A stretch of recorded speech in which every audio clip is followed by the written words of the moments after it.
Hello.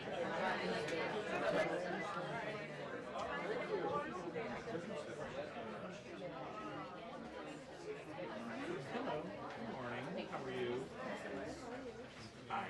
Hello. How are you picking and choosing the boots?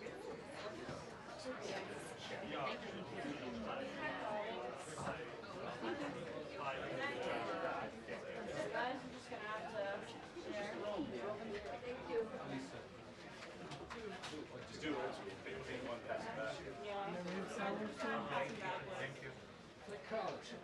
Like There's copies of the test pack. Do you remember those days? Wasn't that long ago. Do you ever look at the other people's? I don't know what they get.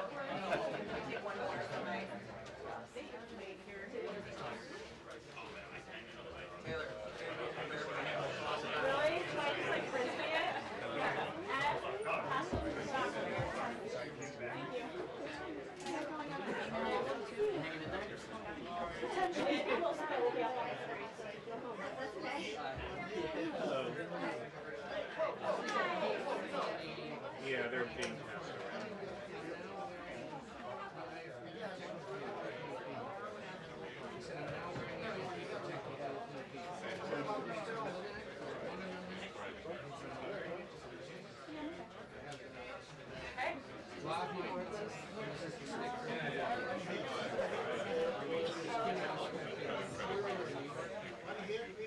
Thank you guys so much. What an adventure it is this morning. So thank you very much. Yeah. Yeah. Hello.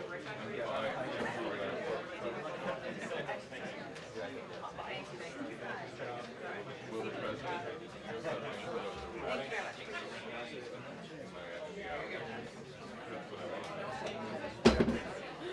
Morning. Hey, morning. Sorry. You guys, pardon me. How are you? Hey.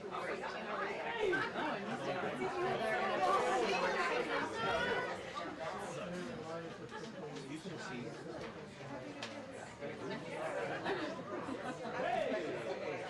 Is this Andy?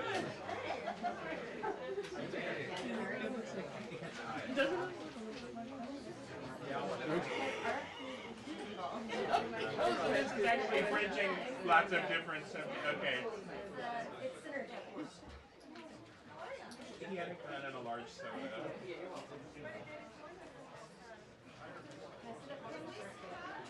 It's good. There's like nothing really.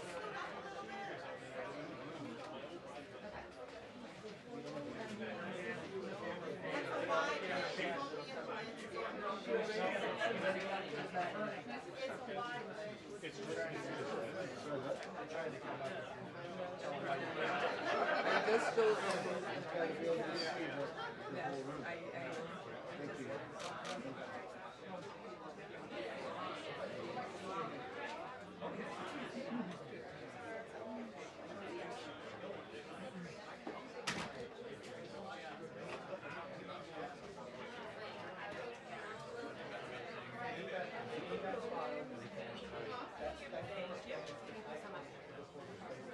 Like 10 more copies. Does anyone else need them? Pass it back. pass back? Yeah. Thanks.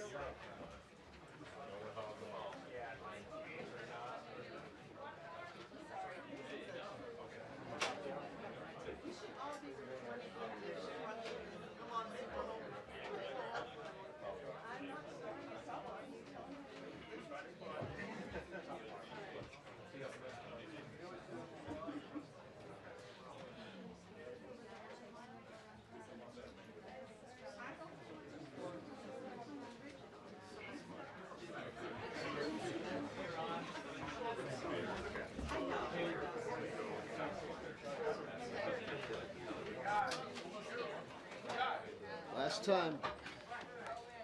What?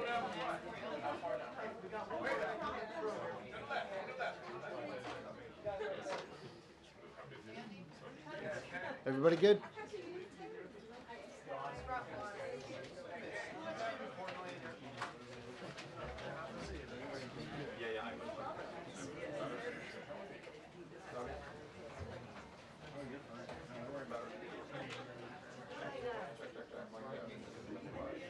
Everybody Hey, wave. my brother, 1, 2.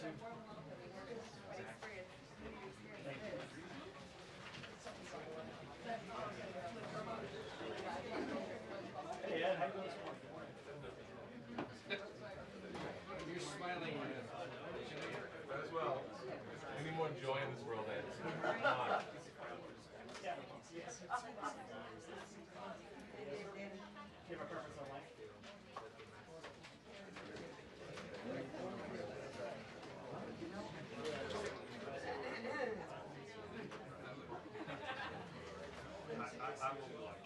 Okay, that would work. That would work. If no longer. Yeah, they will. They said they're going to.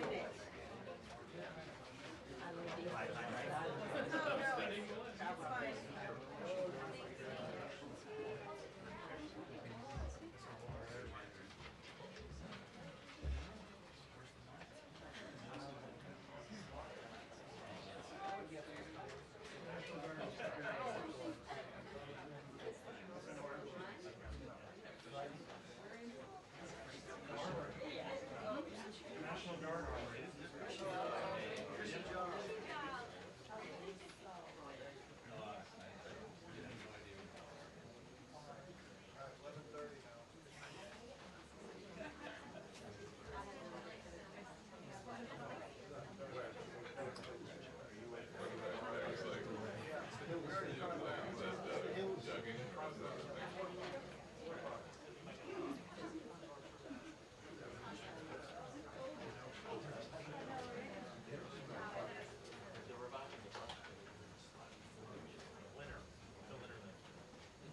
Your shoulder makes an appearance in my photo. Dana and Bill, good morning to you once again. You're right, this issue will be front and center when the president arrives here in the press briefing room in the next few minutes. You can imagine quite the crowd in here. A lot of focus, of course, will be the president's comments on his plan and his words to tackle a crime rate here in D.C. that he believes is unacceptable. Murders, carjackings, robberies, we have seen all sorts of crimes in D.C. since the pandemic. While numbers appear to peak in 2023, we have seen a dip, but the president still believes that the crime in the district, the nation's capital, is still unacceptable. What do we expect to hear from the president today? One will be whether or not the National Guard will actually be deployed on the streets of D.C. Fox hearing up to 1,000 National Guard officials, troops will be made available, but whether that number holds or if it's rolled out all at once is yet to be seen.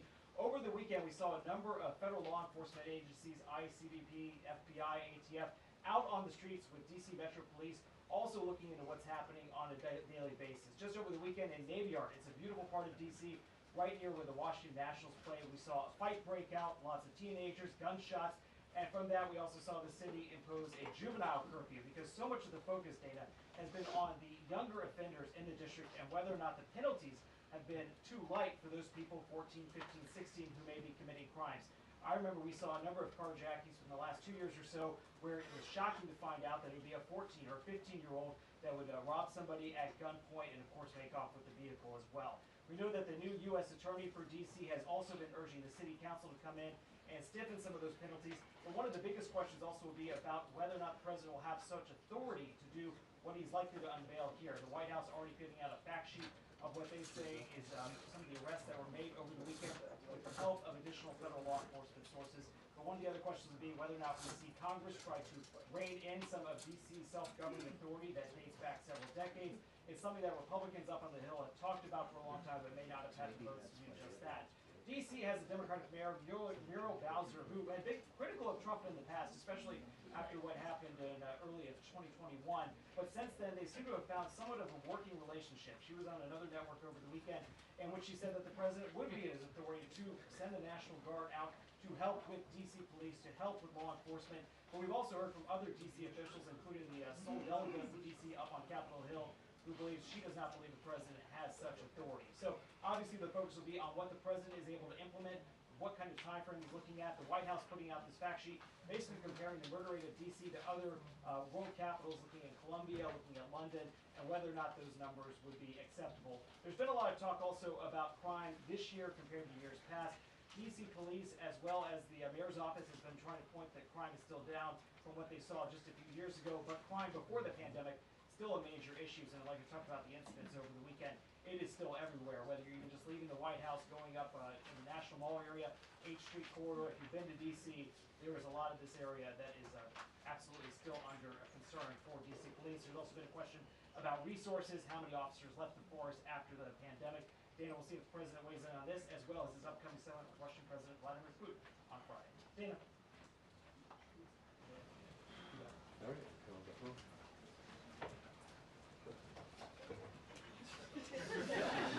Thank you, guys.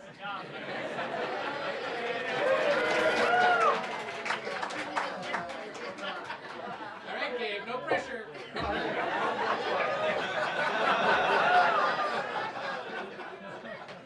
Next. Yeah, next. Do it, Gabe. This is what you trained for. No, but I'll watch it. Says the dude's over there. I like your time. Yeah. Thank you.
Hi there, Honor. Good morning. Well, good morning from a very packed briefing room here. And as you mentioned, the President, a lot of questions for him about how this deployment of the National Guard might be undertaken. As you said, the administration already deploying nearly 500 federal officers over the weekend and just handing out a fact sheet detailing some of the arrests that they made. But according to DC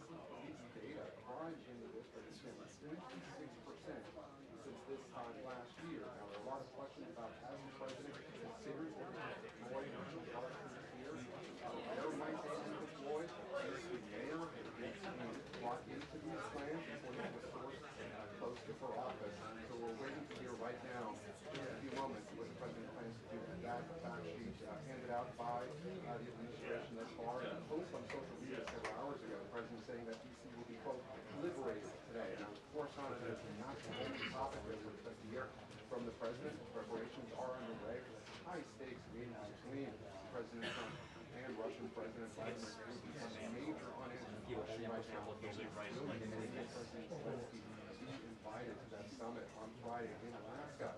And what types of concessions might the Russians be prepared to undertake? The president suggesting that Ukraine might have to cede some territory. Of course, that is something that the Ukrainians have long said that they would not be willing to do. So that, along with many other questions like war and Gaza, and also reaction to the judge's ruling, they have to say about.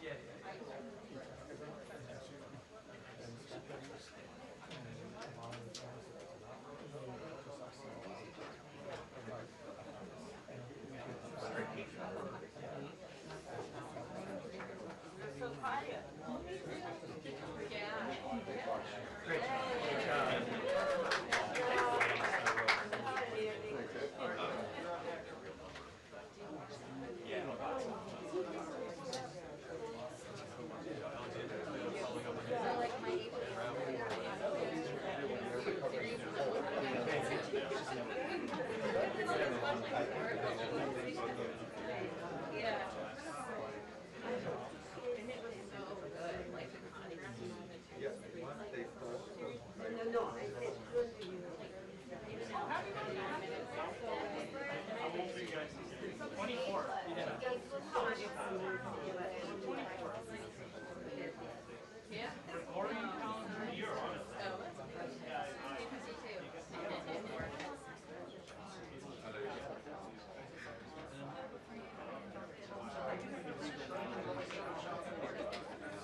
just me.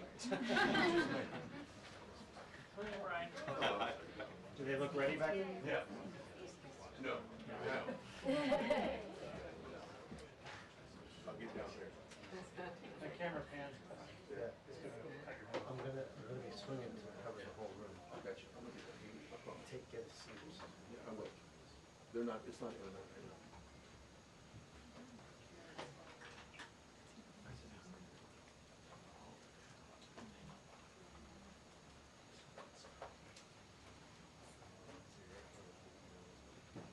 I will get out of the way, I promise you. My big head's not gonna block any camera.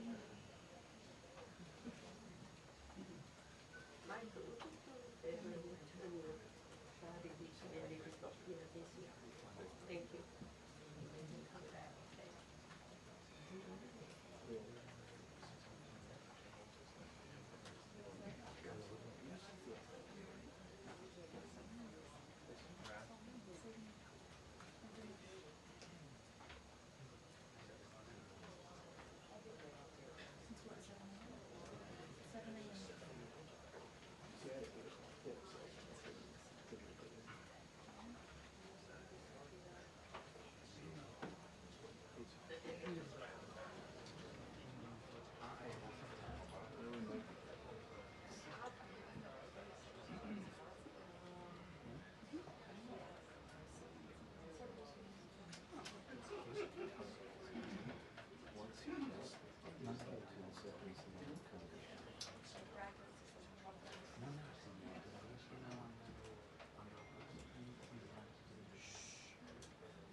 What time?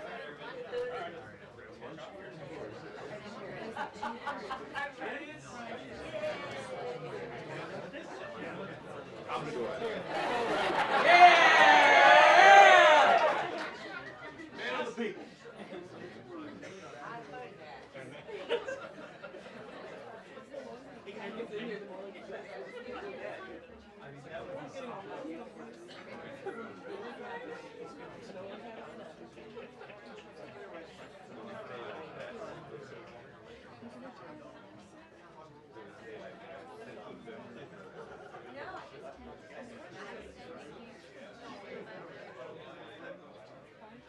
Whatever. That doesn't sound right.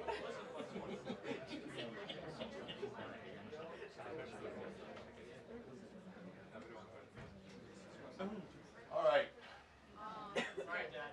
They made no official announcements, so I don't know whatever you heard will come from them. So it's still on standby. Thank you very much. Thank you. And everyone will love my second question today that I'm going to ask the president. They're going to love it. Everybody in here will love it. They'll applaud it. That's pretty cool. Whoa. But I was out. I didn't see it. There was literally something that when I saw it.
Vale, perfecto, pues lo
off camera. Can you hear me?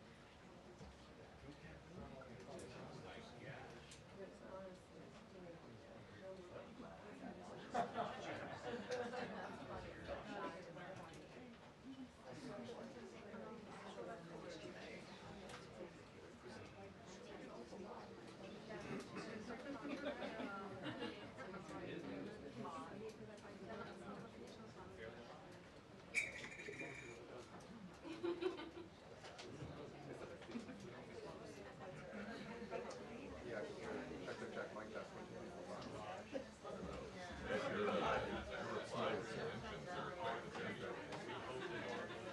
All kinds of personalities down there.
2 minutes until the briefing. 2 minutes.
Wow. I've been up here a lot. I've never seen a crowd like this. I think we need a ballroom, and that's happening. It's going to be a beautiful ballroom. This is really a lot of people, most I've ever seen in this room. And we're here for a very serious purpose, very serious purpose. Something's out of control, but we're going to put it in control very quickly like we did on the southern border. I'm announcing a historic action to rescue our nation's capital from crime, bloodshed, bedlam, and squalor, and worse. This is Liberation Day in D.C., and we're going to take our capital back. We're taking it back.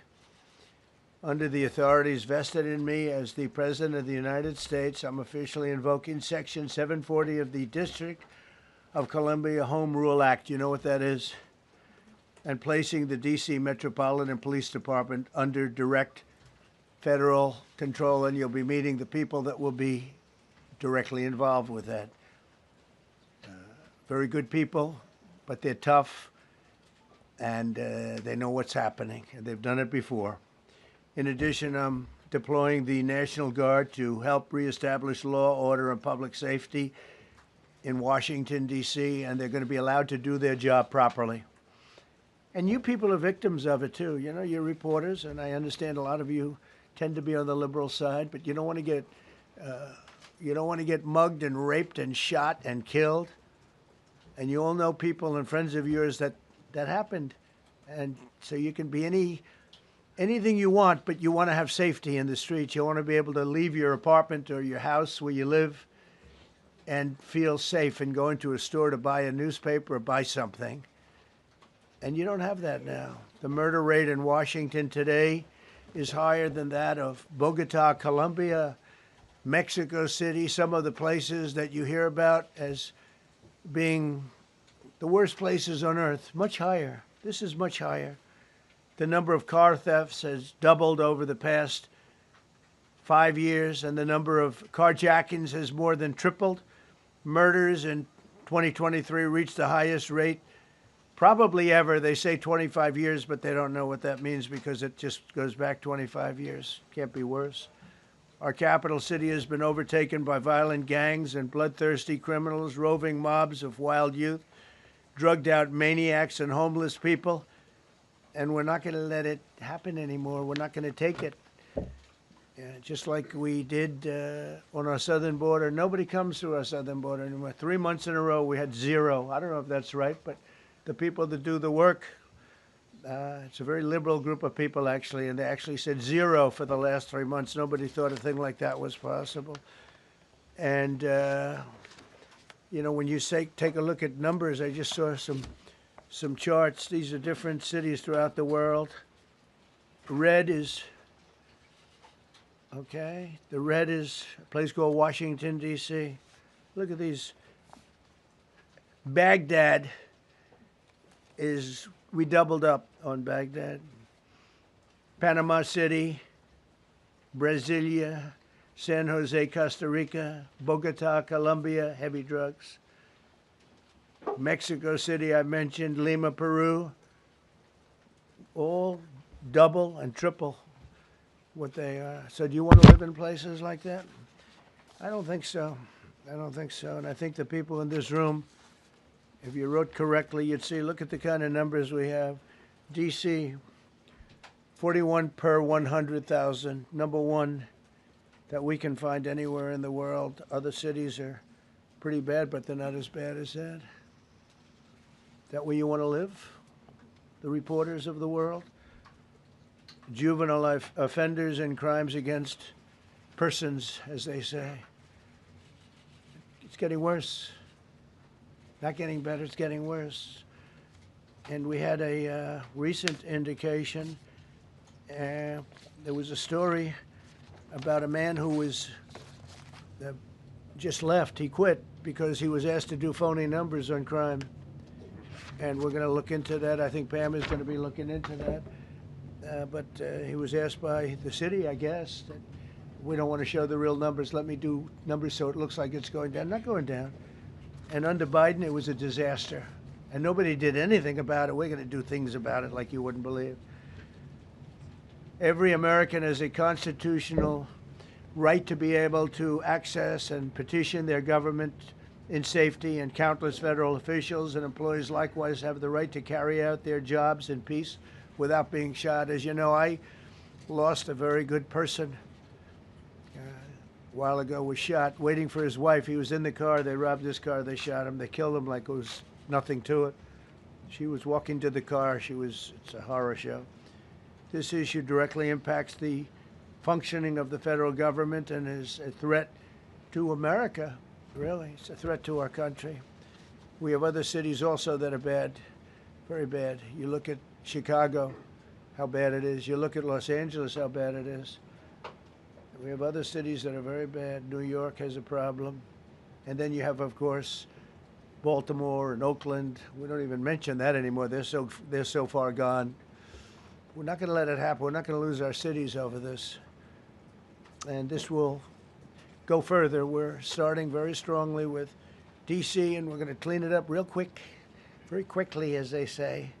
Days ago, a former member of the DOJ staff was savagely beaten by a band of roving thugs after defending a young woman from an attempted carjacking. He was left dripping in blood. He thought he was dead, with a broken nose and concussion. Can't believe that he's alive. He can't believe it. In June, a 21-year-old congressional intern was tragically killed after being hit by a stray bullet in a drive-by shooting. A former Trump administration official named Mike Gill, fantastic person, was murdered last year in cold blood in a carjacking blocks away from the White House. We all knew him. Great person. Waiting for his wife as she was walking to the car. A Democrat congressman was also carjacked at gunpoint not far from the Capitol. And in 2023, an aide to Senator Rand Paul was stabbed in the chest and head by a demented lunatic as he walked down the street, just absolutely for no reason. Horrifically, last July 4th weekend, a 3-year-old girl was shot in the head and killed while sitting in a car near the Capitol.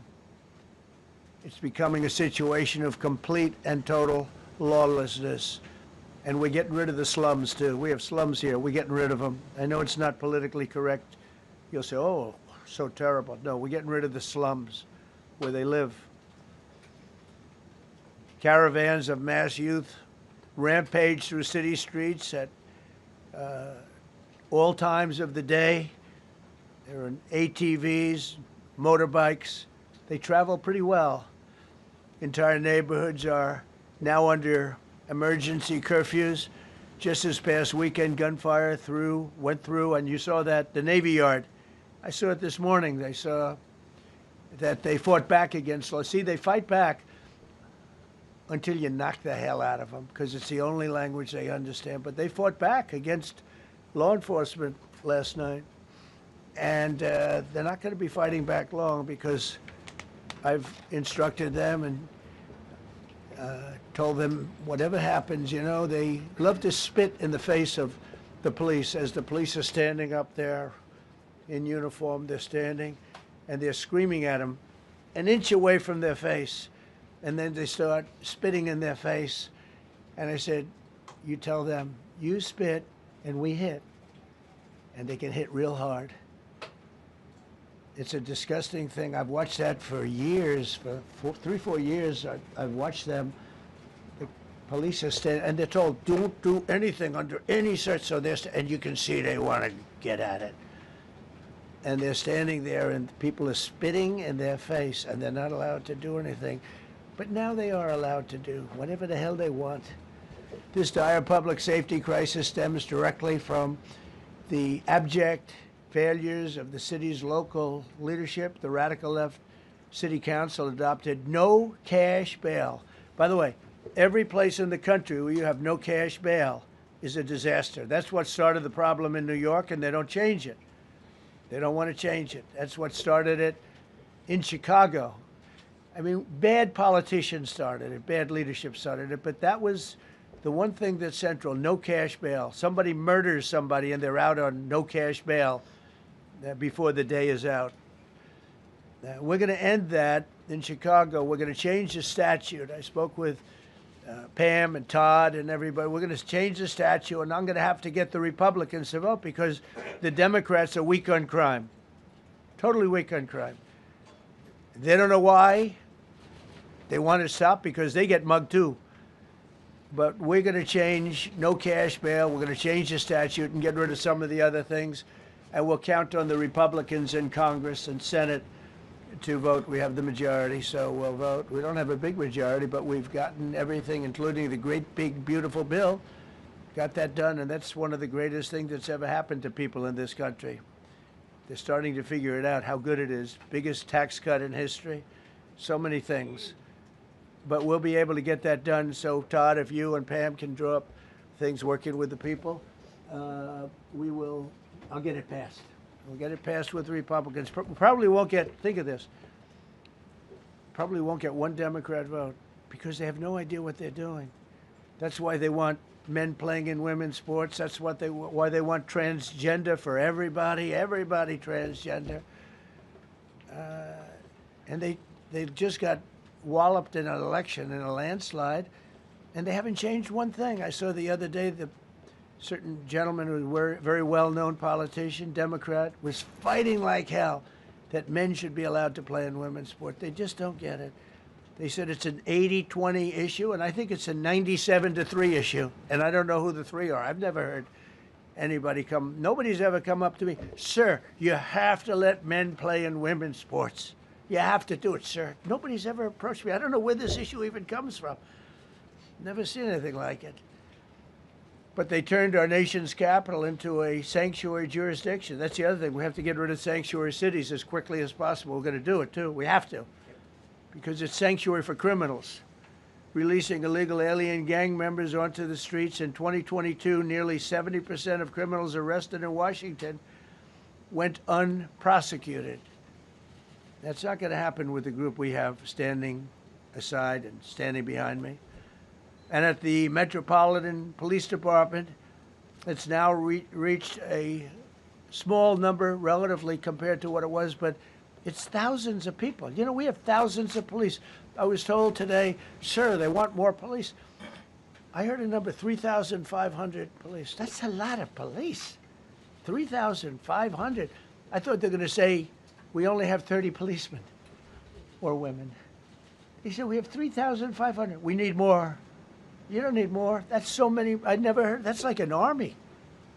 How could you need more than 3,000? It just happened 2 minutes ago. Sir, they've requested more police. Oh, what do they have?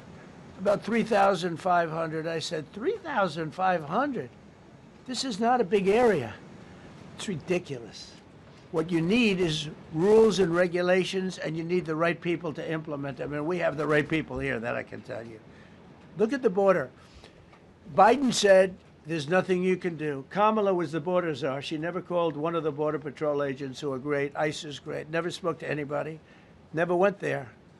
But she was the border czar. And everybody said it was impossible to fix. I fixed it in 3 months. No, really. I fixed it the first week, but really fixed it over the last couple of months. And I mean, literally to a point where, as I said, 0 illegals entering our country in the last 90 days. Pretty amazing. It's time for dramatic action. We're going to do the same thing over here. It's going to be a very safe city very soon. We're not looking to take years, because a lot of people die in years. And we've got incredible people in this country, except we have to allow them to do their job. And that we will deliver like nobody's ever delivered before. I actually think it's easy. You know, if you're competent, it's easy. If you're incompetent, it's impossible. But I'm very competent. Last week, my administration surged 500 federal agents into the district, including from the FBI, ATF, DEA, Park Police, the U.S. Marshal Service, the Secret Service, and the Department of Homeland Security. You know, a lot of nations, they don't have anything like that. They got some police, and they're rough police. They don't have DEA, ATF, FBI, Park Police, the U.S. Marshal Service, Secret Service, Department of Homeland Security. They got some police, but they're rough police, and they do their job. They don't have crime. We're not going to have crime either. They made dozens of arrests, and that's what starts to happen. Again, cashless bail. Watch what we do with that. Today, we're formally declaring a public safety emergency. This is an emergency. This is a tragic emergency. And it's embarrassing for me to be up here. You know, I'm going to see Putin. I'm going to Russia on Friday. I don't like being up here talking about how unsafe and how dirty and disgusting this once beautiful capital was, with graffiti all over the walls. It's another part of it, by the way, because we're talking about safety, but we're also talking about beautification. We have the most beautiful, potentially, capital in the world. We always had. But people come from Iowa, they come from Indiana, they come and then they get mugged. Not going to happen. Keep coming, because by the time you get your trip set, it's going to be safe again, and it's going to be clean very quickly. We're going to replace the medians that are falling down all over the roads. We're going to replace the potholes. We're going to put a nice new coat of asphalt over the top. No, we don't have to rip the road out and spend 7 years building a new road because they cut everything. Because some designers said, well, we need a 1/4 of an inch more turn for safety reasons. No, we're going to do it right. We're going to get it done quickly. So today we're declaring public safety emergency in the District of Columbia, and Attorney General Pam Bondi, who's fantastic, is taking command of the Metropolitan Police Department as of this moment. And I'll be making the appropriate notifications to Congress, and to the mayor, our new DEA administrator, who's one of the top in the country. He better be Terry. If you're not, I'm going to get rid of you so fast. Terry Cole. Terry, thanks. Very good. We just got him. Most highly recommended person. And you'll be designated as the interim federal commissioner of the Metropolitan Police Department. Okay? And you run them tough. They're good. You have a lot of good people. You have people that shouldn't be there. You also have people that shouldn't be there. They got in there because of woke. But you have a lot of great police. And those people are the ones that want to help you.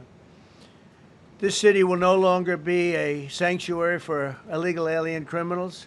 We will have full, seamless, integrated cooperation at all levels of law enforcement, and we'll deploy officers across the district with an overwhelming presence. You'll have more police, and you'll be so happy because you'll be safe. When you walk down the street, you're going to see police, or you're going to see FBI agents. We're going to have a lot of agents on the street.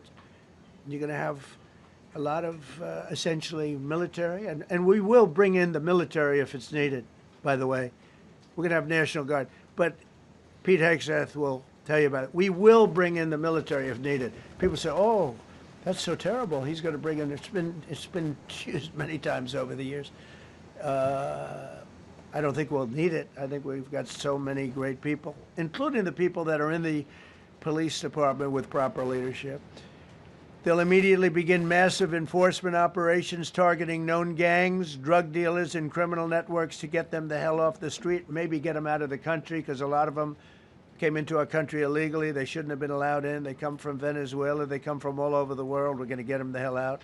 They won't be here long. But some of these people, a lot of them, are homegrown criminals. And these are bad people. These are rough people. And this is just a list of some of the people that were given to me today that were criminals removed from the D.C. streets this weekend. They were rough and tough. But we're rougher and tougher. Look at these people here. Nothing, you know. They're not going to be your local school teacher.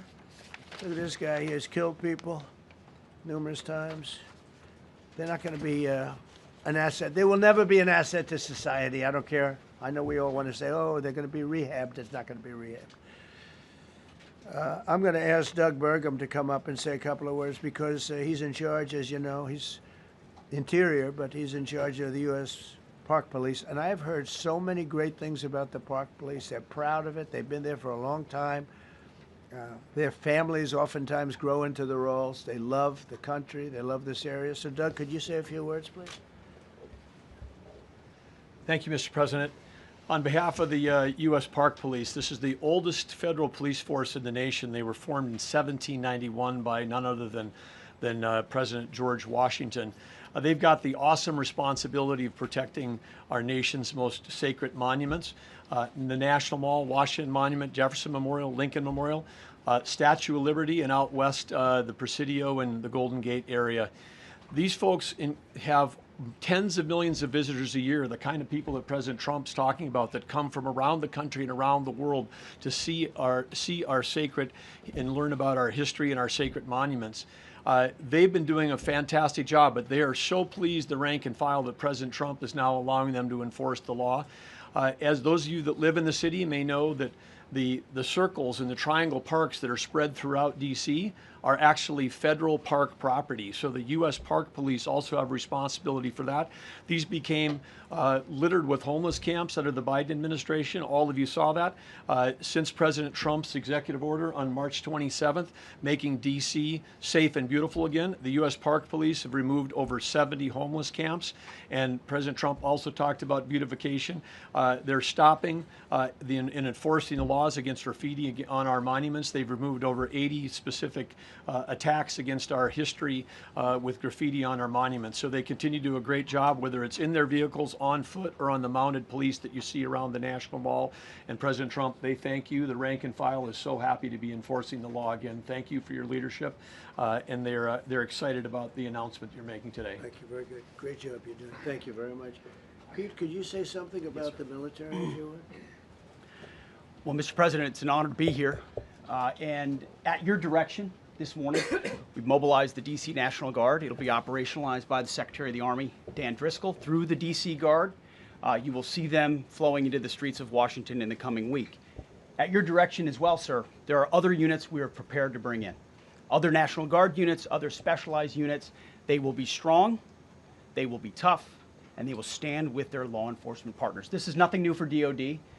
As the President noted, at the border, we've got 10,000 troops down there who've been operating in defense cooperation areas, defense zones, where there's zero illegal crossings because of troops on strikers scanning the border. We've been protecting other people's borders for 20 years. It's about time we protect our own. And we're working with ICE and CBP. In Los Angeles, we did the same thing, working with the California National Guard, working with ICE officers. ICE officers deserve to do their job and not be attacked. We will work alongside all DC police and federal law enforcement to ensure this city is safe, this city is beautiful.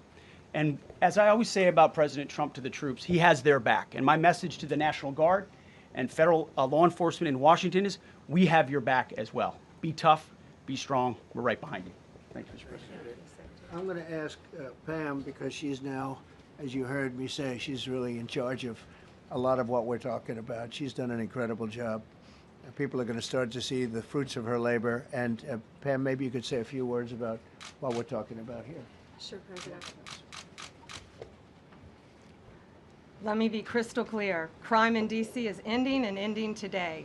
We are going to use every power we have to fight criminals here. President, thank you for caring about our capital.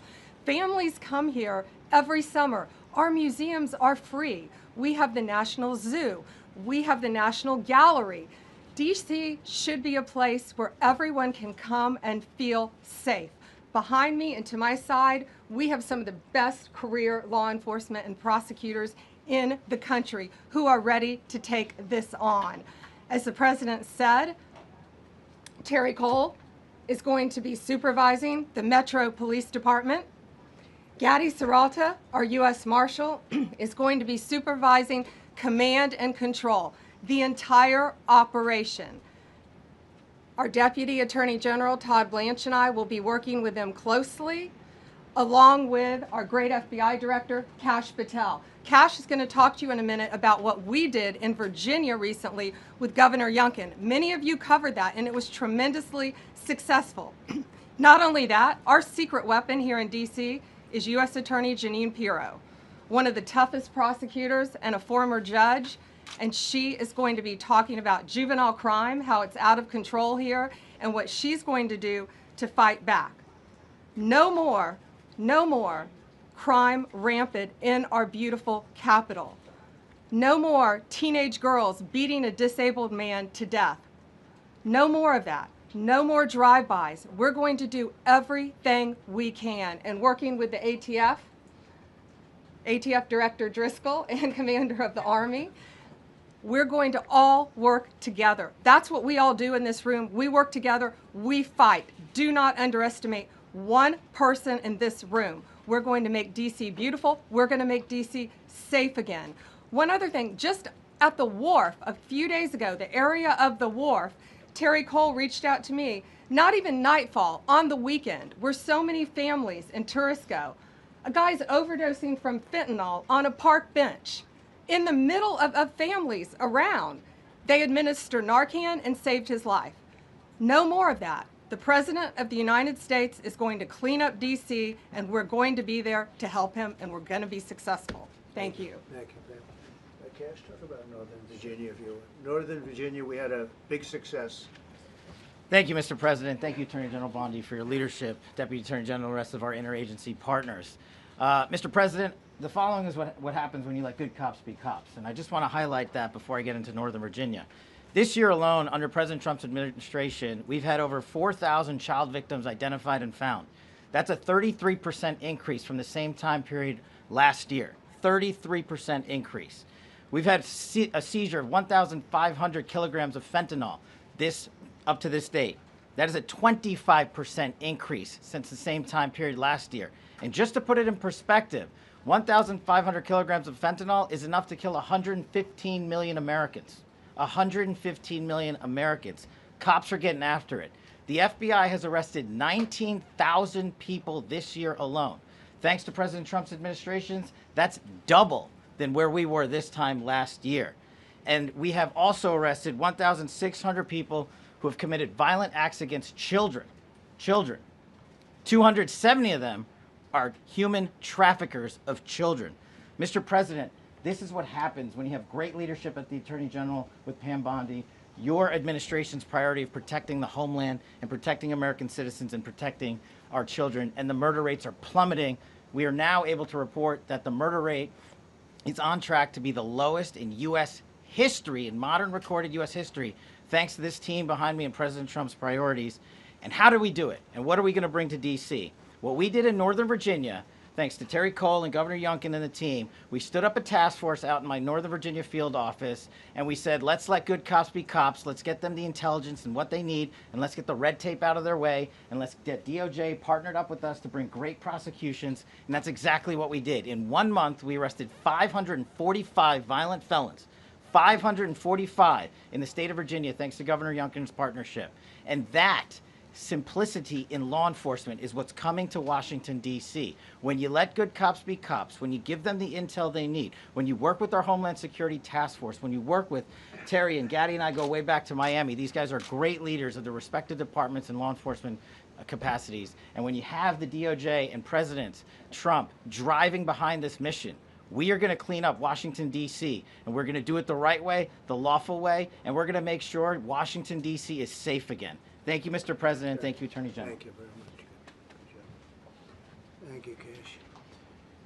So the process begins right now. It actually started over the weekend, and we confronted a lot of very bad people. But it's going to be something that will be pretty amazing to you as you watch it. And I think most of you say it's a beautiful thing to do it right. We're going to be removing homeless encampments from all over our parks, our beautiful, beautiful parks, which now a lot of people can't walk on. They're very dirty, we got a lot of problems.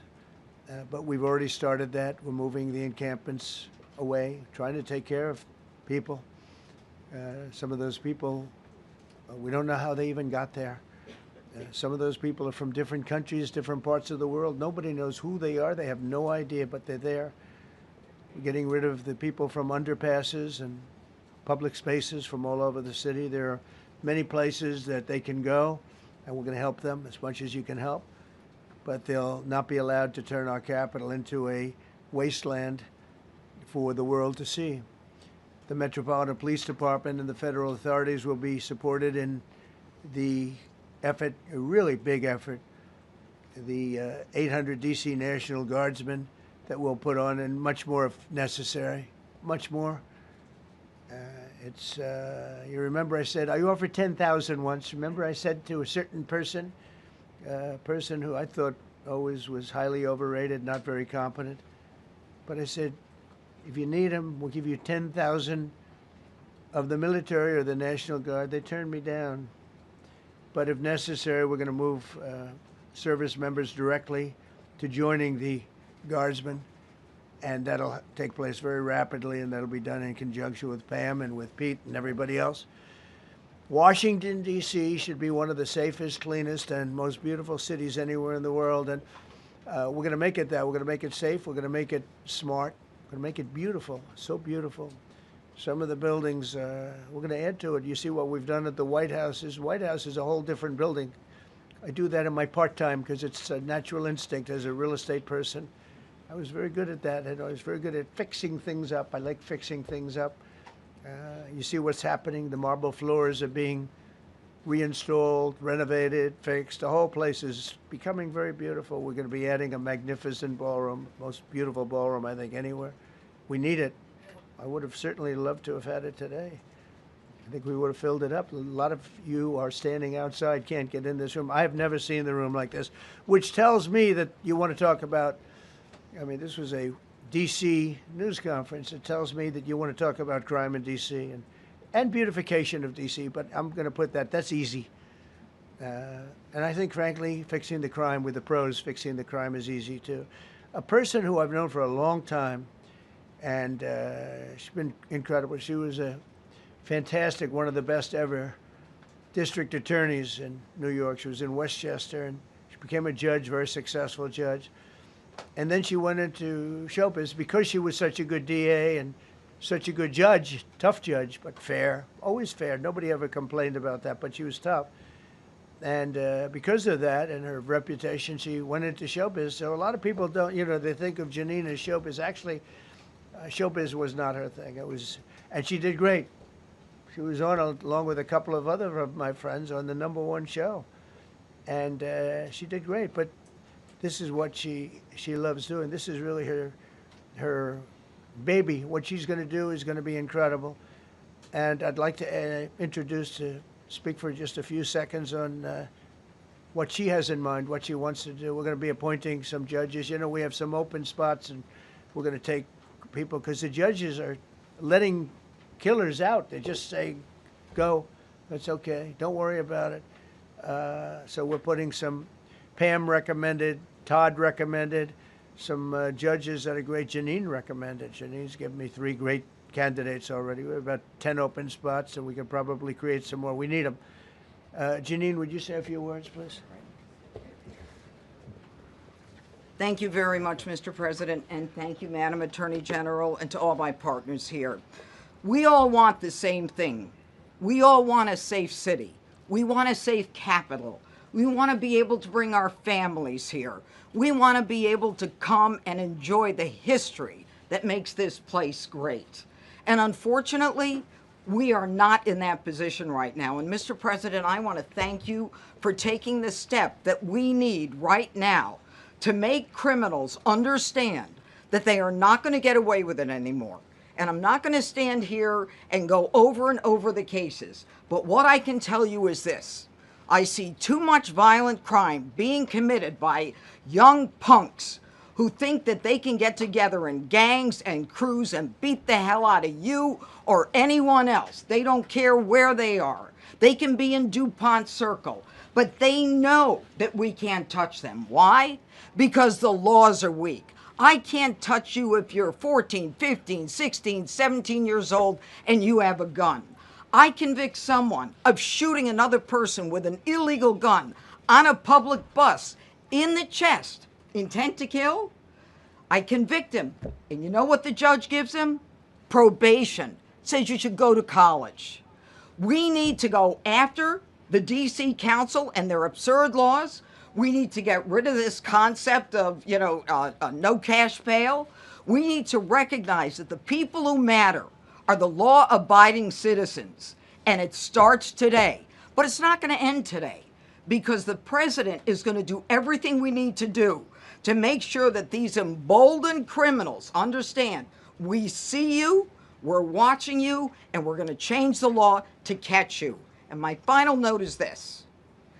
These kids understand that the jurisdiction is through the State Attorney General, Brian Schwab. I did a poster of the young man from Doge who was beaten bloody with a severe concussion, a broken nose.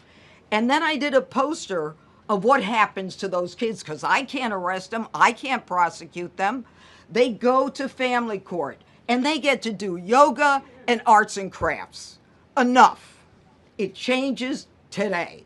Thank you, Mr. President. Thank you, Jim. You're welcome. Great job. Thank you.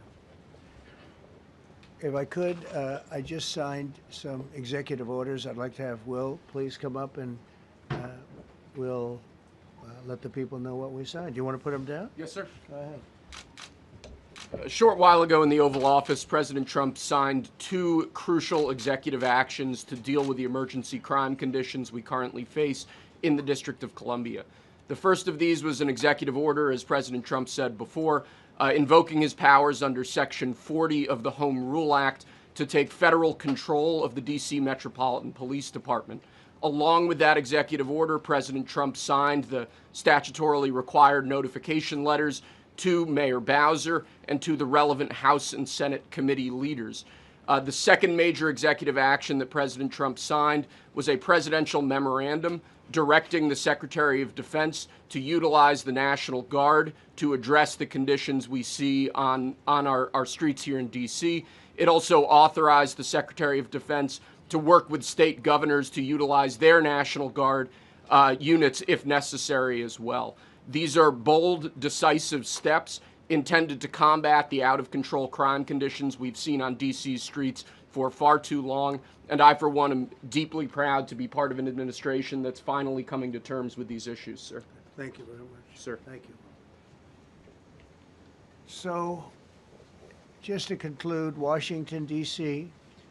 should be one of the safest, cleanest, most beautiful places anywhere in the world. It was years ago. We had one problem that was a pretty big problem. The radical left got out of control and they started trying to rip down statues. And I said, let's go pass a law real fast. We're going to do it real fast, but we were blocked by the Democrats who do not want safety. Nobody gets it. I don't get it. They don't get it because they can't get votes. I don't know how they can win an election with this, but they don't want safety. And I found an old statute, very old, early 1900s, that said if you so much as touch or even think about destroying a statue or a monument in Washington, D.C., you go to jail for 10 years with no probation, no anything. In other words, slightly different than we have today. Today we have cashless bail. There you get jailed 10 years. No curtailed sentence, 10 years. And we took it out. Nobody used it. It was never used because, you know, it's harsh. And you remember they started to rip down the statue of Abraham Lincoln. I said, that's a tough one to rip down. He was pretty good, Pam. I think he was pretty good. When the ropes started going around Abraham Lincoln to pull him down, Andrew Jackson, others, and they were heading to the Jefferson Memorial, Thomas Jefferson. They're going to do a big number there. I said, it's time. And I signed that statute immediately. We had it updated. We made it use the same language, all passed by Congress. And I announced it's 10 years in jail, no probation, no anything, 10 years, no curtail sentence if you touch, so much as touch a statue in Washington, D.C. And it was an amazing sight, beautiful sight. Everybody just left. The ropes were hanging around Andrew Jackson, and there were 2 ropes around Abraham Lincoln. They left the rope, but everybody just left. And that was the last problem we ever had. You know, that was the last problem that we ever had with the statues. They were going wild, and somebody came to me and said, sir, in 1910, I don't want to give you an exact because you'll say, Donald Trump gave us wrong dates around like early on. You know, if I'm slightly off, they make you sound a little bad. So I won't put myself in that position. I won't put you in that position because I think everybody agrees with what we're doing today. But when I signed that thing, it was like a miracle. Everybody left. They were gone. They were starting to march down. They started the march toward Thomas Jefferson. And I figured he was always going to be safe. But they found something with him, and they found something with Abraham Lincoln. And even in the name George Washington in California, numerous places changed the name of George Washington High School and various other places. They took George Washington's name. This was a sick, woke culture that I think we've largely ended.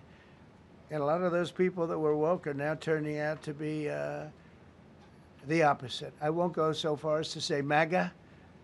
It's a very special category. But they've gotten out of that. But we have people that love this country, and they love this really beautiful capital. It is. I flew over it the other day, and I said, what a beautiful place. But if there's crime all over the streets, when you get there, it doesn't look so beautiful. But we're going to make it beautiful again. We're going to fix it with crime, and we're going to also, as we're doing that, we're going to start doing things that we know how to do, that I know how to do better than anybody, I guess, because of my experience from previous life. But not only are we stopping the crime, we're going to clean up the trash and the graffiti and the grime and the dirt and the broken marble panels and all of the things they've done to hurt this city. And we're going to restore the city back to the gleaming capital that everybody wants it to be. It's going to be something very special. All of these people are really tough. Could I shake your hand, Gaddy, please? You're going to be so important here. You're going to be that guy. I hope I don't have to fire him in 2 weeks because he's too soft. I don't think he's too soft. If I do, I will, though. Is it okay if you're soft, weak, and pathetic like so many people? I will fire you so fast. You're not going to have to worry about that. No, I think you're going to do a fantastic job. And everybody in this room, they may not express it, but they all want that to happen. You know, they want to be safe, and they have families too. So it's an honor to have such a large group. I've done this for years now, hard to believe. I've never seen this room so packed. In fact, I'm sure it's a violation of every fire code. But we'll let you stay anyway. You're taking a chance. And with that, we'll say, maybe if you could, oh, wow. We could be here all day long. If we could keep the first questions, perhaps, to this subject, and then we'll go on to a few others. Please. Mr. President, thank you so much. Can you talk about how personal of an issue this is? We talked about flying over the Washington Monument and seeing the pride of what D.C. is, and do you believe that the status of the city, the cleanliness, the way that crime is low, is a direct reflection on how the country is run? Yeah, I do. I think the Capitol, look, everyone comes here. They're all coming. All the leaders, they're all wanting to come. And I say it, I've said it again, but I'm really just quoting other leaders from NATO, from the Middle East, King of Saudi Arabia, Qatar, UAE. I was over there. We brought back $5.1 trillion of investment into our country. But a month and a half ago, I was at NATO. We had a great thing. They agreed to put up 5% instead of 2%. 2% they didn't pay, 5% is already paid. We had a great meeting, and they all said the same thing. They said our country was dead. They thought our country was gone. 1 year ago, they said your country was dead. And now you have the hottest country anywhere in the world. We do. We have the hottest country in the world right now. The tariffs have helped. It's given us not only the money, it's billions, trillions of dollars of money, but it gives us great power over enemies. We solved 5 wars with Pakistan and India. We just solved one. Azerbaijan and, as you know, and Armenia. War was raging for 37 years. And the 2 leaders got up and they said, we never thought this would be solved. Russia tried to solve it. They all tried to solve it. It was a very tough situation, but we got it done. And I said to the 2 men, I said, are you guys friends? And they had a hard time. You know, they've been killing each other for 37 years, right? One was there 5 years, one was there for 22 years. He said, my whole life I've been fighting this war, and you got it solved. But we did many of those. We did in the Congo and Rwanda. That's been going on for 30 years. 8 to 9 million people killed that they know of, but it was raging, and we got that solved. We got a lot of them done. It's a great honor. But you want to have, when they come, the leaders come to our country to sign documents that the war is over or whatever, or for other reasons. They come for trade. And you want them to come through so beautifully. You ride down those roads, everything should be perfect. You shouldn't have medians falling down into the roadway. Median, you know, the metal things that are always, somebody had a great lobbyist, because I've never seen them look good. I've been looking at those things with the little, right? They're always broken and bad, but here they're really bad. And we're going to either put new or fix it, and it's not expensive. It's not really expensive. We're going to fix our roads a little bit. We're going to clean up our sidewalks. You have countries where every Saturday the people go out and they wash their sidewalks in front of their stores or their houses. They scrub their sidewalks. So we aren't quite at that level yet, I don't think, Gaddy. We're not quite there yet, but maybe we will. They go out and they scrub. I think it's so beautiful to hear that and to see those stories. But we're going to make it clean. But just to finish with your question, it's a very, very strong reflection of our country. And when they see a bad city, you know, my father always used to tell me, I had a wonderful father, very smart, and he used to say, son, when you walk into a restaurant and you see a dirty front door, don't go in, because if the front door is dirty, the kitchen's dirty also. Same thing with the Capitol. If our Capitol's dirty, our whole country is dirty, and they don't respect us. So it's a very good question, actually. Mr. President, sorry. Question for you on the specific issue. Do you expect more cities to follow DC's path if this goes through? So the idea is that Chicago, LA, San Francisco, would they expect similar action what we've seen in DC? And the other question, sir, there's reporting that the administration is going to reclassify marijuana. Would that send mixed messages that if marijuana is okay, some drugs are okay, but we're trying to clean up crime? How do they go hand in hand? We're only looking at that. That's early, but somebody reported it, which is fine. We're looking at it. Some people like it. Some people hate it. Some people hate the whole concept of marijuana because if it does bad for the children, it does bad for people that are older than children. But we're looking at reclassification, and we'll make a determination over the next few weeks. And that determination hopefully will be the right one. It's a very complicated subject, the subject of marijuana. I've heard great things having to do with medical, and I've had bad things having to do with just about everything else. But medical and, for pain and various things, I've heard some pretty good things, but for other things, I've heard some pretty bad things.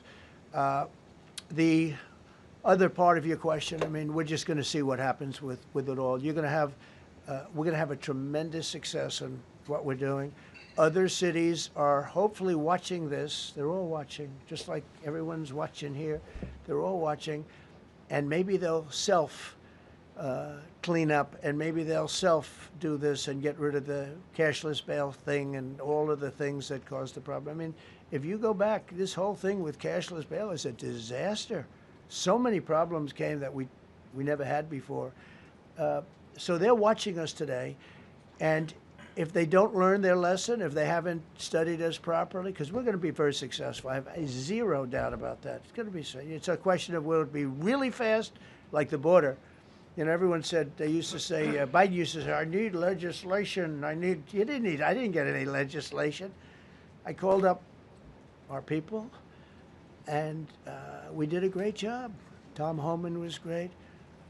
As you know, our secretary did a great job. They did a great job. There's no games. They didn't play games. And we're going to have the same thing here. But then I'm going to look at New York in a little while. Let's do this. Let's do this together. Let's see. It's going to go pretty quickly. And if we need to, we're going to do the same thing in Chicago, which is a disaster. We have a mayor there who's totally incompetent. He's an incompetent man. And we have an incompetent governor there. Pritzker's an incompetent. His family threw him out of the business, and he ran for governor. And now I understand he wants to be president. But I noticed he lost a little weight, so maybe he has a chance. You never know what happens. But Pritzker's a gross incompetent guy, thrown out of the family business.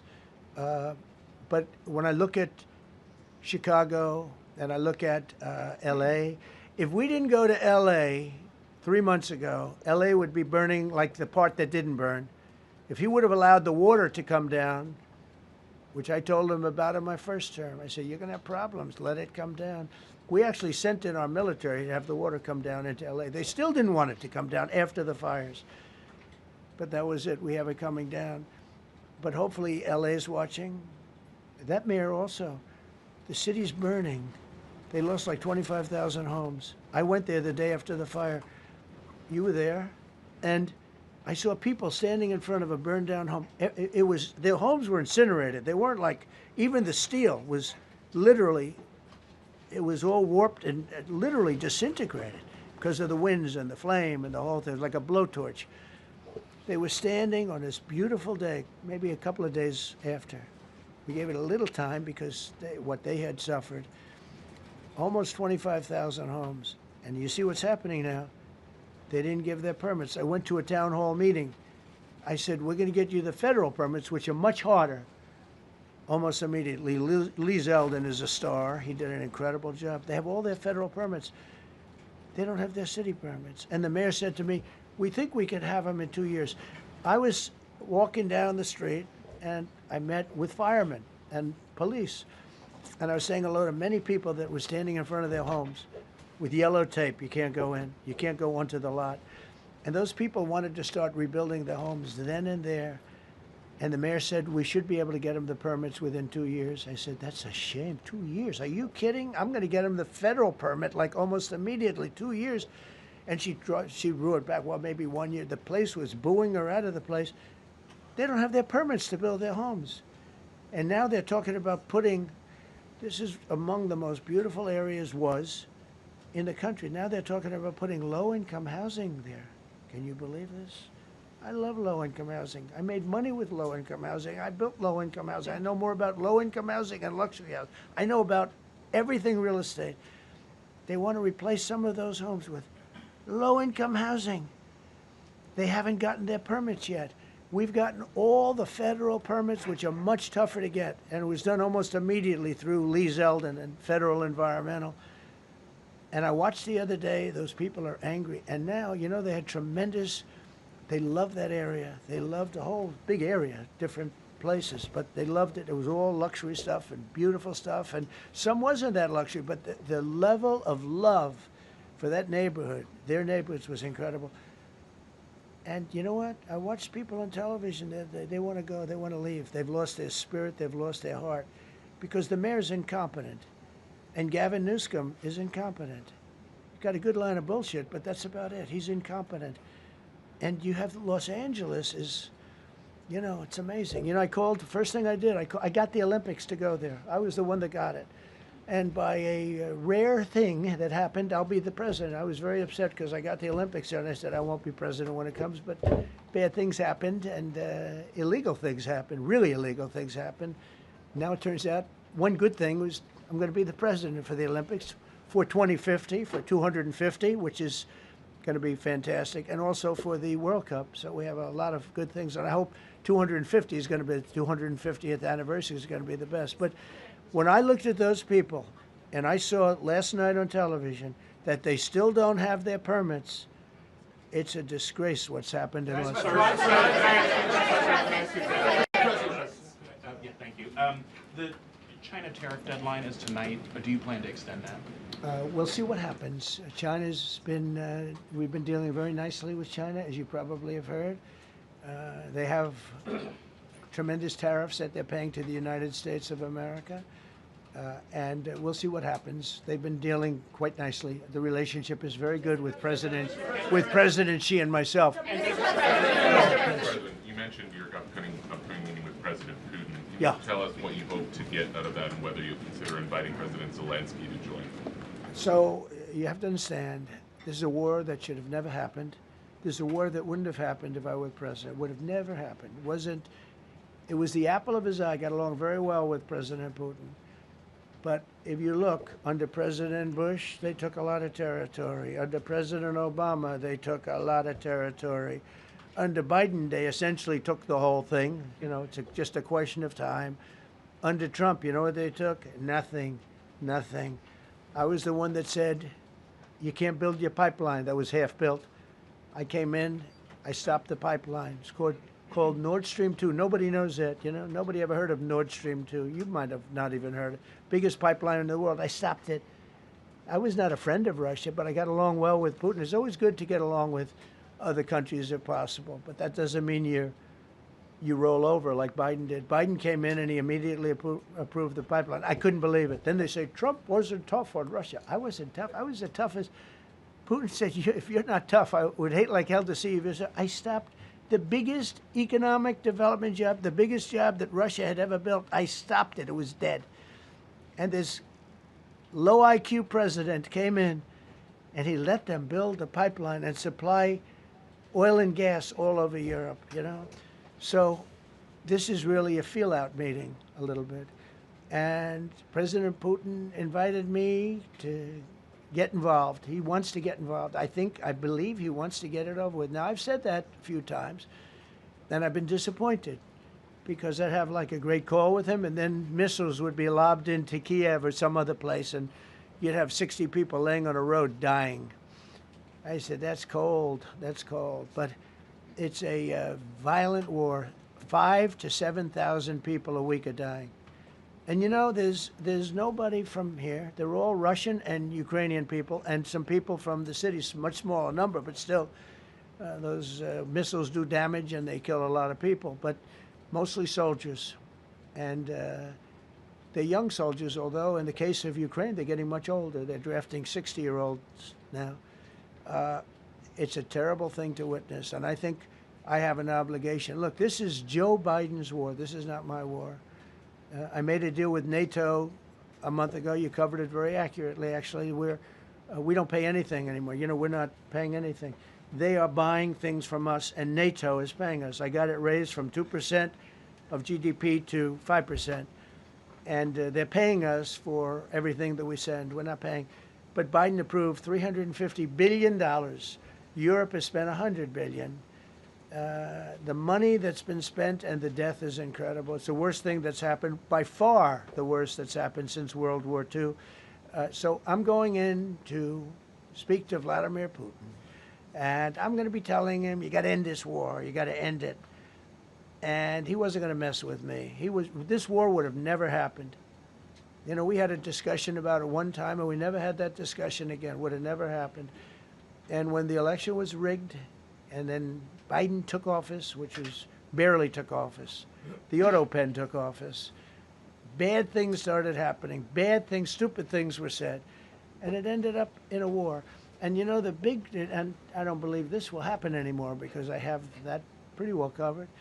This could end up in a third world war. This could have been a third world war. I don't think that's going to happen now. But I thought it was very respectful that the president of Russia is coming to our country as opposed to us going to his country or even a third-party place. But I think we'll have constructive conversations. Then after that meeting, immediately, maybe as I'm flying out, maybe as I'm leaving the room, I'll be calling the European leaders who I get along with very well. And, you know, I have a great relationship, I think, with all of them. And I get along with Zelensky, but, you know, I disagree with what he's done. Very, very severely disagree. This is a war that should have never happened, wouldn't have happened. But I'll be speaking to Zelensky. The next meeting will be with Zelensky and Putin, or Zelensky and Putin and me. I'll be there if they need. But I want to have a meeting set up between the two leaders. I was a little bothered by the fact that Zelensky was saying, well, I have to get constitutional approval. I mean, he's got approval to go into war and kill everybody, but he needs approval to do a land swap because there'll be some land swapping going on. I know that through Russia and through conversations with everybody to the good, for the good of Ukraine. Good stuff, not bad stuff. Also, some bad stuff for both. So there's good and there's bad. But it's very complex because you have lines that are very uneven. And there'll be some swapping. There'll be some changes in land. And the word that they will use is, you know, they make changes. We're going to change the lines, the battle lines. Russia's occupied a big portion of Ukraine. They've occupied some very prime territory. We're going to try and get some of that territory back for Ukraine. But they've taken some very prime territory. They've taken largely ocean, you know, in real estate we call it oceanfront property. That's always the most valuable property. If you're in a lake, a river, or an ocean, it's always the best property. Well, Ukraine, a lot of people don't know that Ukraine was largely 1,000 miles of ocean. That's gone. Other than one small area, Odessa, it's a small area. There's just a little bit of water left. So I'm going to go and see the parameters. Now, I may leave and say, good luck, and that'll be the end. I may say this is not going to be settled. I mean, there are those that believe that Putin wanted all of Ukraine. I happen to be one of them, by the way. I think if it weren't for me, he would not be even talking to anybody else right now. But I'm going to meet with him. We're going to see what the parameters are. I'm then going to call up President Zelensky and the European leaders right after the meeting, yeah. And I'm going to tell them what kind of a deal. I'm not going to make a deal. It's not up to me to make a deal. I think a deal should be made for both. I think Russia has to get back into building their country. It's a massive country. I think they have 11 time zones, if you can believe it. It's a massive, it's by far, from the standpoint of land, it's by far the largest. They have tremendous potential in Russia to do well. They're not doing well. Their economy is not doing well right now because it's been very well disturbed by this. It doesn't help when the President of the United States tells their largest or second largest oil buyer that we're putting a 50% tariff on you if you buy oil from Russia. That was a big blow. And then they say, gee, he wasn't so tough. Nobody else would have done that. And I haven't stopped there. I mean, look, I was all set to do things far bigger than that, but I got a call that they'd like to meet, and I'm going to see what they want to meet about. I'd like to see a ceasefire. I'd like to see the best deal that could be made for both parties. You know, it takes two to tango, right? So ultimately, I'll have a meeting next week. I had a great relationship with him, considering the fact that, you know, I was not nice to him because of the pipeline. I ended the pipeline. I also gave the javelins. Do you ever hear of a javelin? Javelin is called a tank buster. They say that Obama gave them sheets and I gave them javelins. If it weren't for me, all those tanks that were destroyed at the first days of the war because the tanks got stuck in the mud, some commander made a better. You know, they would have been in Kiev in 4 hours, going down the highway. But a Russian general made a brilliant decision to go through the farmland instead. And they just had torrential rains, and the rains were so bad, and it was mud, and those tanks got stuck in the mud. I don't know who that general is, but knowing Vladimir, he's probably not around any longer because all those tanks were stuck in the mud, and they went along with the javelins. I gave them the javelins. You know that, right? I gave them javelins. They gave them sheets. But I'm going to meet with President Putin, and we're going to see what he has in mind. And if it's a fair deal, I'll reveal it to the European Union leaders and to the NATO leaders, and also to President Zelensky. I think out of respect, I'll call him first, and then I'll call them after. And I may say, lots of luck, keep fighting, or I may say we can make a deal. If not, I will tell you this. I've seen a poll coming out of Ukraine. 88% of the people would like to see a deal made. And if you go back 3 years, everybody was gung-ho for war. You know, everybody's gung-ho for war until you have it. It's an amazing thing. I had it with a couple of countries where I couldn't get a deal done with one particular country.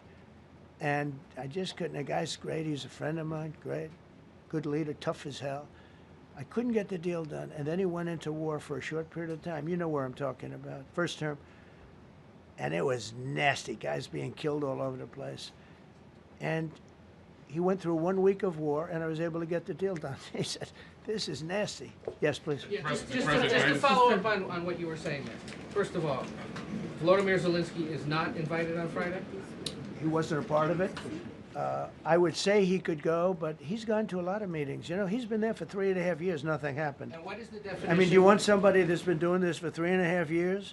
What's the definition of a good deal? I'll tell you after I hear what the deal is.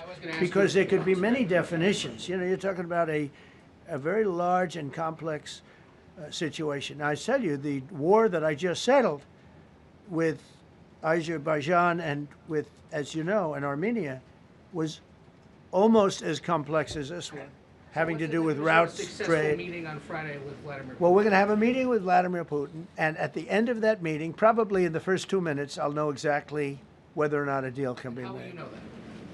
Because that's what I do. I make deals. Yeah, please, go ahead. Yeah, thank you, Mr. President. I'm going to ask you two questions, one about China, one about Russia, if I could. On China, your administration agreed to send the most advanced or advanced NVIDIA and AMD chips. No, obsolete. No. Obsolete chip. Well, and then 15% of the You profits mean the come 20s? No. This is an old chip that China already has. And I deal with Jensen, who's a great guy, and NVIDIA. The chip that we're talking about, the H20, it's an old chip. China already has it in a different form, different name, but they have it. Or they have a combination of two will make up for it, and even then some. Now, Jensen's a very brilliant guy, and Jensen also has a new chip, the Blackwell. Do you know what the Blackwell is? The Blackwell is super duper advanced.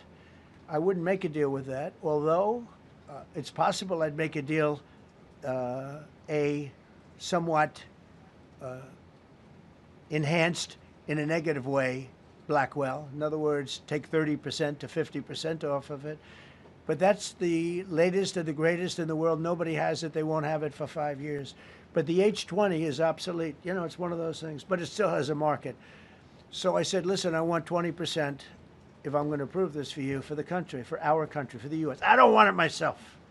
You know, every time I say like 747, I want, yeah, for the Air Force. So I just wanted. So when I say I want 20, I want for the country. I only care about the country. I don't care about myself. And he said, would you make it 15? So we negotiate a little deal. So he's selling a essentially old chip that Huawei has a similar chip, a chip that does the same thing. And I said, good, if I'm going to give it to you, because they have a, they have a stopper, what we call a stopper, not allowed to do it. It's really known as a restrictive covenant. And I said, if I'm going to do that, I want you to pay us as a country something, because I'm giving you a release. I released them only from the H-20. Now, on the Blackwell, I think he's coming to see me again about that. But that will be a unenhanced version of the big one. Like, I don't know if you know it, we will sometimes sell fighter jets to a country, and we'll give them 20% less than we have. Do you know what I mean, right? That's the same. So on Russia, do you see a time, Mr. President, when there could be normal trade between the U.S. and Russia? Should your meeting go well, should there be peace? I do, yeah. Russia has a very valuable piece of land. If Vladimir Putin would go toward business instead of toward war, it's a warring nation. That's what they do. They fight a lot of wars. A friend of mine said Russia's tough because they just keep on fighting. They beat Hitler, so did we. And they beat Napoleon. They've been doing this for a long time. I asked a question to a very, very smart man that some people like and some people don't like. Viktor Orban, right? From Hungary, the head of Hungary. And he's in that same area and knows the two countries very well. I said, this was before Biden didn't do anything to get us out of it. He could have gotten us out of that. It would have never happened. I said, so can Russia be beaten by Ukraine? He looked at me like, what a stupid question. He said, Russia's a massive country, and they win their country, and they win their life through wars. They fight wars. That's what they do. He said, China beats you with trade. Russia beats you with war. It was a very interesting statement. China's not beating us with trade, not when I'm in charge. But they were beating Biden with trade, but they never beat us with trade. Don't forget, China had to pay $400 billion worth of tariffs when I was last time. That was last time. And if we didn't have COVID, all of this stuff we would be loaded. We're finding hundreds of billions of dollars of cash is pouring into our country now because of tariffs. And all we're doing is we're doing what they do to us. It's so beautiful to see it. They found last month, as you saw, $25 billion of excess cash flow. They're saying, where did it come from? I said, I'll tell you where it came from. It came from a place called tariffs, and we're doing very well. We're really doing well. But I expect to have a meeting with Putin that I think it'll be good, but it might be bad. And I'm here for one reason, to get rid of a war that somebody else started. Should have never happened. And if I could end it, great. Complex war, a lot of bad blood, But Zelensky's been there for 3.5 years. So if you put him in a room, now I will say this, ultimately I'm going to put the two of them in a room. I'll be there or won't be there. And I think it'll get solved. Yeah, please be. Thank you, Mr. President. Excuse me, I'm going to suggest, because do you have any other questions on DC? Because I don't want them to be. Wait. These are incredible people. I don't want them to be standing up here on subjects that. Does anybody have a question of them? And then you guys can leave. Okay, a question, Brian, go ahead. Thank you, Mr. President. All right. And by the way, this is only on DC, and then they're going to leave because it's unfair to have them stand up here all day long. Brian. I've got two questions for you. First, about DC. This is personal for me as well. Last year, I was robbed on the streets by one of these teenage thugs, had a gun, got away with it. Let's talk about the effort that between law enforcement, prosecutors, and judges, because it's a recycling belt. Like, these kids go, they don't fear the police. They know it. If you talk about how we've got to get these judges and put these kids behind bars, Right. Adult crimes deserve adult penalties. And my second question, I'll after you answer that, please. Do you want me to answer? Or whoever wants to take it. Okay, it's real. Do you want me to answer it? Go ahead. Here's the problem. Assuming that they're 17 years, older than 17 years old, I can get the case. If they're under 18 years of age, I can only get the case if it's murder, rob one, rape, or even if they shoot a gun but don't kill you, I can't get it. So the law has to be changed. As the president said, cashless bail. That has to be changed. All right, then even assuming I get the case, I get jurisdiction, I get a conviction, the DC Council has given the judges the ability to give probation on shootings. And so then it's up to them. All of these things, the Youth Rehabilitation Incarceration Reduction Act, and now they want to seal records. So if we work hard, we get a conviction, they want to wipe it out. So that needs all to be changed. Okay, missed the question. Pam, would you answer that also? Yeah, and just back to that topic. Let's be clear though. We're going to charge them and we're going to track every single thing they do throughout every step of the court process and report back to you and let all of you know what's happening to them, because the people who are prosecuting them, the judges who are trying them, they also need to be held accountable. Mr. President, you also made the comment. You made the comment when you walked out here. This is the most people we've ever seen in this briefing. I've never seen ever, right? I've never seen any. Where's Caroline? Where's my superstar? Caroline. Is Caroline in the back? Where's Caroline? Come here, Caroline. Come here, Caroline. Come here. Is she doing a good job, by the way? Come here, Caroline. Is this the largest crowd that you've ever seen? This is definitely the most packed briefing, and I think all of you would agree. I think it's why we need to build a ballroom. Mr. President, I have a better idea. All right, Brian, go ahead. My question is this. You're building the big, beautiful ballroom. Yeah. Could we build a big, beautiful briefing room, updated technology, No. more seats? I don't want to do that. I don't want you to be comfortable. So no, I don't want to make life comfortable. So look. Let's just do this. Let's do this. It's going to be a big thing. We're going to Russia. That's going to be a big deal. What happens, happens. I'll let you know what happens. You'll be the first to know. I'll be calling the European leaders. I'm going with totally. I mean, we have a lot of talks. They're great people. They're great leaders, actually, and they want to get back. Honestly, as one of them said, I've OD'd on trying to settle Ukraine. They've OD'd, meaning they've overdosed on the settlement of Ukraine. Not a nice expression, but boy, is it accurate. They're tired of it. They want to get back to spending money on their countries. You know, Biden gave them $350 billion. Europe gave $100 billion. It should be much more than that. Shouldn't have been that kind of, they should have had equalization, but they didn't. But you know what? Still a lot of money. They want to get back to building their own countries. They really want it resolved. My relationship with the European leaders, as you saw, is extremely good. It's perfect. It's beautiful. Wait. And we're going to try. I'll be in touch with them. I have 5 of them call me. You think it's easy? There are a lot of European leaders, but they rely on me. Very much rely on me. If it wasn't for me, this thing would never get solved until the last person breathing is dead. Would you talk to them before? Mr. President. Yeah, I did. I'm talking to them right now. So I'm talking to the European leaders. I'll be talking to President Zelensky. I'm going to get everybody's ideas. I go into that thing fully loaded right up there, and we're going to see what happens. Now, I think one of 2 things is going to happen. It's going to be a good meeting, and we'll go a step further. We'll get it done. I'd like to see a ceasefire very, very quickly. Very quick. I'd like to see it immediately, but I'd like to see it very quickly.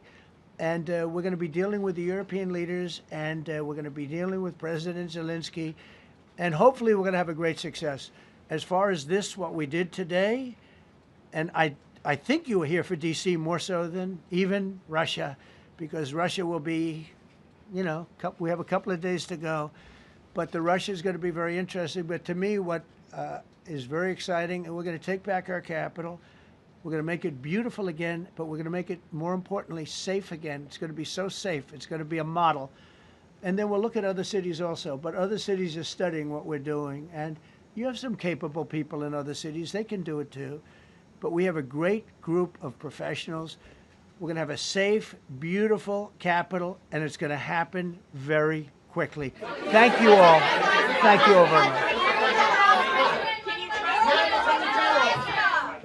Should the Justice Department appeal the Epstein decision today, Mr. President? How long will the takeover of DC police last? We'll see you guys tomorrow. We'll have another briefing. We'll see the National Guard on their streets. All of them. Will we get more prisons out of this, sir?